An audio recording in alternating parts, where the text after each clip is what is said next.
Hi guys, thanks so much for joining me on Making with Marilyn. I recently purchased this Epson printer, very inexpensive, and instead of putting the ink that came with it in it, I put sublimation ink in. So I have been playing with a lot of projects and I want to show you something really cute. For this project, besides my printer, I'm going to use this koala sublimation paper. I'll use one of these little washcloths that I got from the Dollar Tree. You get 4 for $1. So for 25 cents on this pre-pressed washcloth, I'm going to make a super cute design. I'll use a little bit of Teflon tape, my ruler, and my heat press in addition to Cricut Design Space. So if you're interested in sublimation, stick around and see what we make. Okay, now here's the printer that I'm going to use. Like I said, I bought it just recently. I got it at Costco for a little bit less than $250. And then I put Cosmic Sublimation ink instead of the ink that came with it. And it is just so much fun to play with. One of my very dearest friends just became a grandma. And so this little washcloth is going to have the birth statistics of her grandson. So let me go ahead and send this to my printer so we can get started.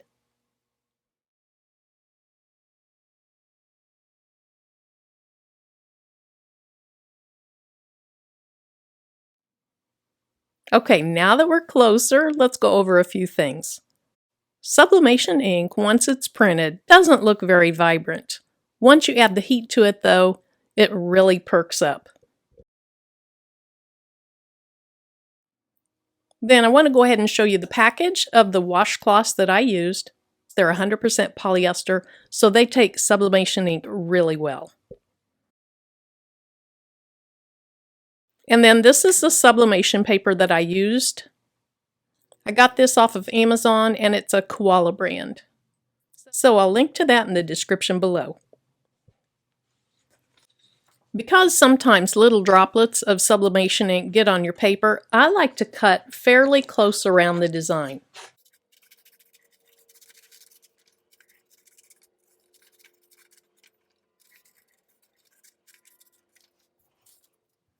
And just like with Cricut infusible ink sheets, before you put it on your design, you want to lint roll it to make sure you get any of the loose fibers off.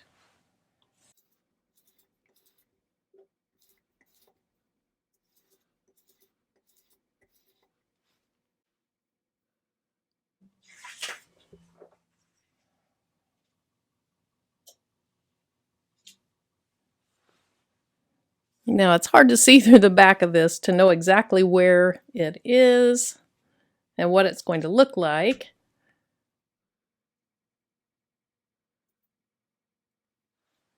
Okay, hopefully that's good. I have some heat resistant tape, so I'm going to use just a couple of pieces so it won't shift.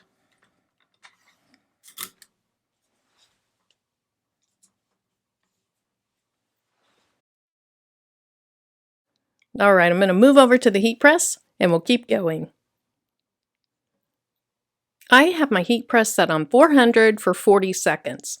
And before I even printed my design, I put my washcloth under the heat press. I pressed it for about 15 seconds just to remove any excess moisture and to get it smooth. So I'm going to go ahead and swing it over.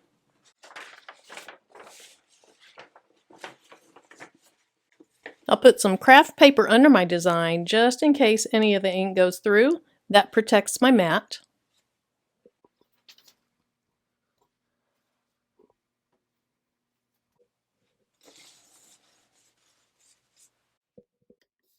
Then the next layer is my design.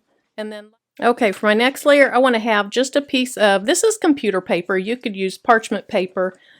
That is just to protect my Teflon sheet. And then lastly, I have a Teflon sheet. So I'll move this into place. Swing it around.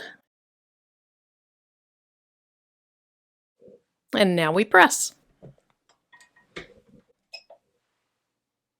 I haven't had my heat press very long. So far, I really like it. There's some attachments I haven't even tried. Once I've been using this a little bit longer, I'll probably do a review on it.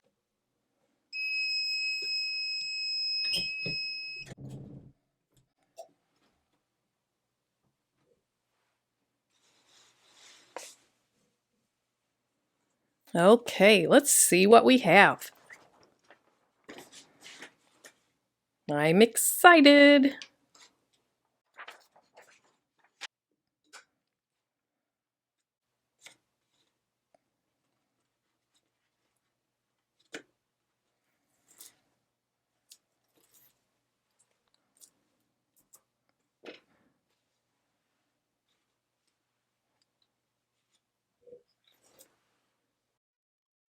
I was so worried that was not going to have any of the teal color in it at all. If you look back at the video, it really just looked like it was 2 tones of blue. And this is so much prettier than what that printout was.